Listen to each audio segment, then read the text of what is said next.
Hey everybody, welcome to The Bottom Line. Michael Noland here, and tonight I'll show you my Beatle badges if you show me yours.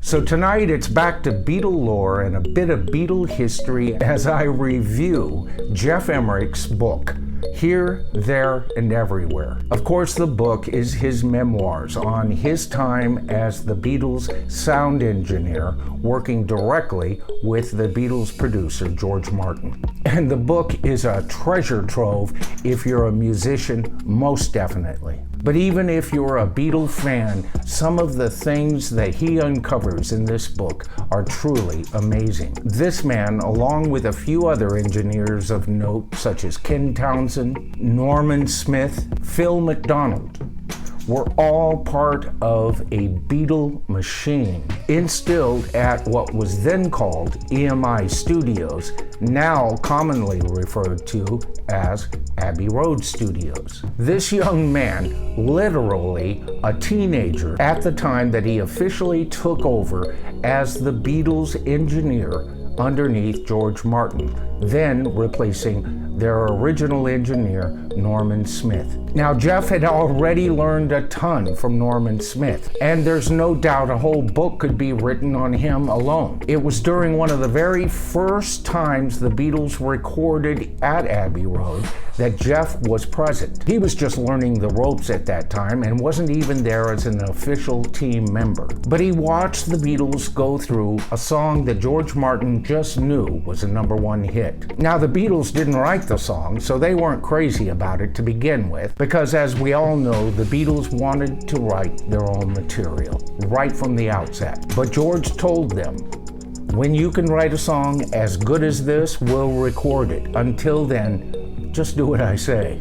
Now, the Beatles did a great job on the recording, and the story of that recording is set for another time. But toward the end of the recording, he noticed that George Martin and Norman Smith were then going to overdub hand claps for the song. Now, at this point, the Beatles were recording on a 2-track stereo machine. They had used both tracks to record the song to begin with. There were no more tracks left over. So what the team did is brought in another tape recorder.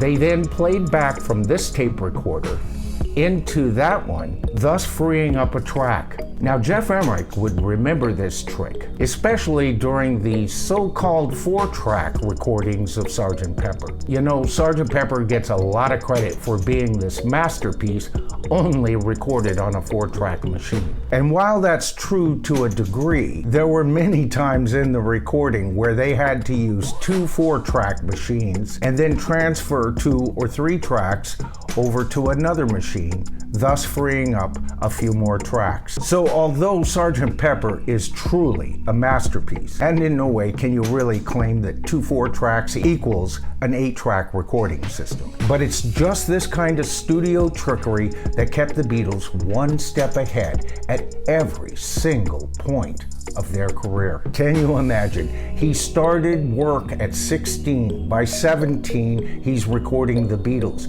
In those months prior to him becoming their primary recording engineer, he was already watching how they placed mics in the studio.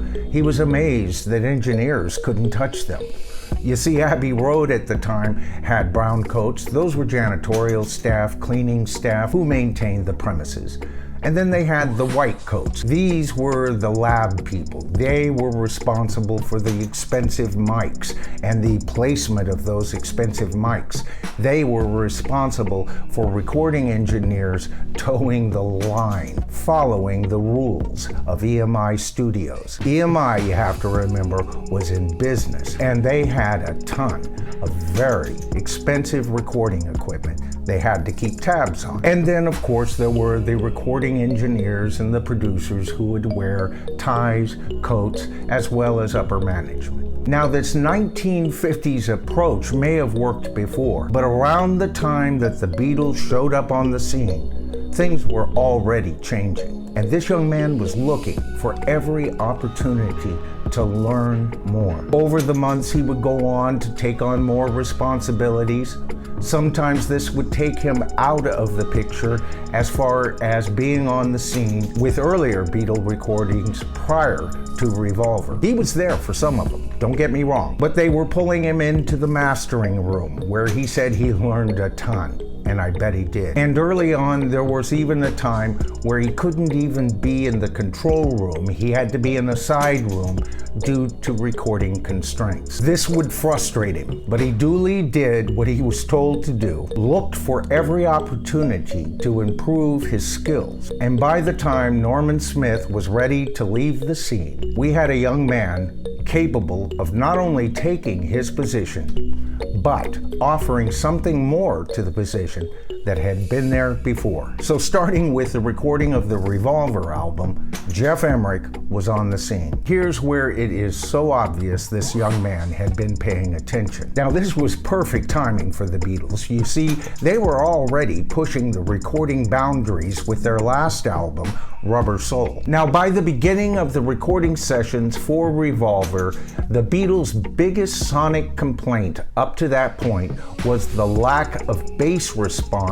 in their recording. Paul especially was upset with this because he was hearing recordings from Motown in America where the bass was full and the bottom end sounded wonderful. Now the Beatles had been told up to that point, although EMI, Abbey Road, had world-class equipment, America, as far as recording pop music, was ahead of the game. Now it's just right around this time that Paul had written Paperback Writer. John had also written Rain. They were both in contention for the A-side of the Beatles' next single. Now both recordings, of course, are known for special recording achievements, and each one of them is known for its wonderful bass sound. You see, Geoff Emerick had been thinking. He knew that a speaker basically is a microphone, and a microphone is basically a speaker wired in reverse. Now it's not that simple, but basically that was the principle. So he started thinking,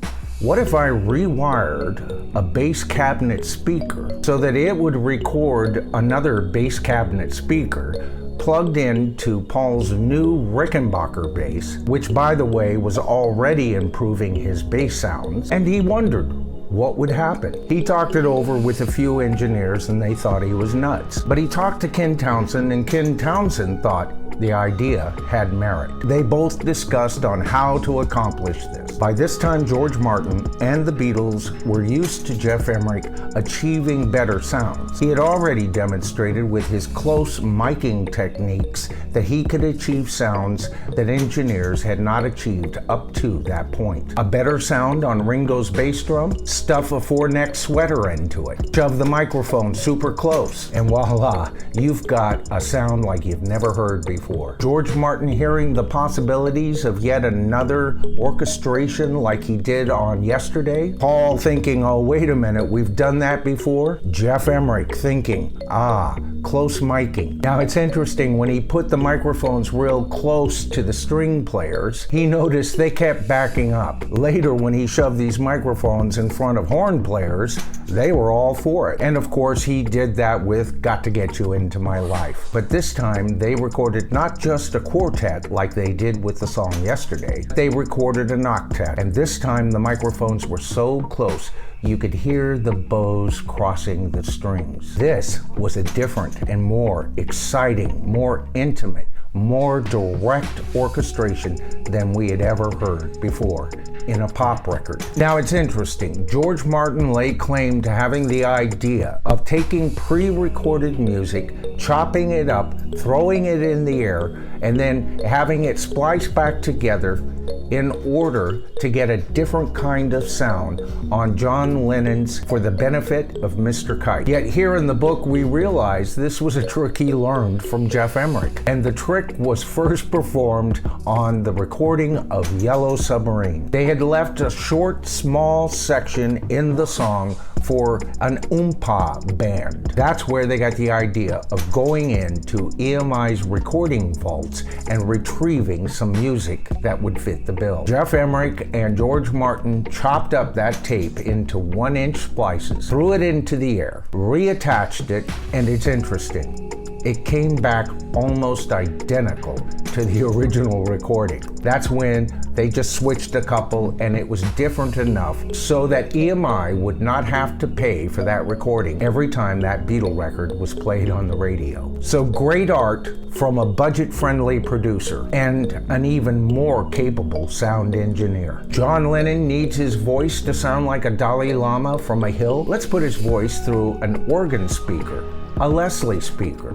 It revolves, we'll put a mic on the side, and it'll warble his voice. John Lennon was delighted. I think that idea came from Ken Townsend as well as Townsend's idea on ADT, or artificial doubling technique. He developed that technique because John Lennon did not want to spend hours re-recording his voice, as they often did, to thicken the voice. That's an old studio trick. Have somebody record the lead vocals and then have them re-record the lead vocals as identical to that one, and it thickens the presence of the lead vocals in a pop mix. John Lennon was always known to cut to the chase and get the recording done. And of course, the ADT technique was more than up to the job. The same closed mic techniques we talked about earlier, he used when miking Indian music for the first time. Adding to the mystic drone those instruments already offered, no one had recorded them sounding like that before. After hours of trying to get the right solo for Taxman, George Harrison finally gives Paul a run at it. The solo is so perfect, they decide they'll just double it again and fly it in at the end. So really, we get Paul McCartney's solo twice within one song. A very simple but effective technique. Nobody had really thought in these terms before as far as pop music being recorded. They were, for the first time, producing music that really couldn't just be readily reproduced live on stage. This was no longer their primary concern. Their main concern now was to make the very best music that they could possibly make in the studio. If that meant breaking every rule there was, so be it. And you know, the Beatles themselves, the four Beatles, weren't the only rule breakers there. George Martin readily relinquished control as the Beatles grew. Geoff Emerick was more than willing to break rules to get the sonic palette that he heard in his head. He was the first recording engineer that ever spoke of music in colors. When I first read that that's how he saw music, I started seeing music in that way too. Now, my color palette isn't the same as his. We probably all have our own way of seeing music. But here we see what an embarrassment of riches the Beatles had. First of all, as a band, they were an embarrassment of riches. Then they had what I consider to be the very best pop producer of all time, George Martin. Their manager, Brian Epstein, was brilliant in the way that he had presented them, and the almost constant accruement of technical wizards that were available to these four young men thoroughly amazes me. No other band in history can lay claim to such a miraculous alignment of personnel and events. They were blessed by their own talent, further blessed by those who didn't have quite that talent, but could offer them what they did not have. And they were smart enough to take it. You know, one of Geoff Emerick's best memories of recording Revolver was when he worked one-on-one with Paul McCartney after everyone would leave the studio. Paul would start working on his bass lines, inserting note by note exactly what he wanted. This would continue onward and through the recording of Sgt. Pepper. And this is why we hear some of the very best pop bass playing by anyone on these two albums. Okay, so that concludes part one of my review of Geoff Emerick's book, Here, There, and Everywhere. Now, my reviews of movies, TV specials, things like that will continue, but they will be more on a weekend basis, and we're still trying to fit that in. I still have my review of The Foundation coming up, so of course this would be a good time for you to hit that subscribe to the tribe button, hit that top bell notification, and you'll be notified of all future videos coming your way. This is The Bottom Line. I'm Michael Noland, Beatle badges and all. We'll see you down the road.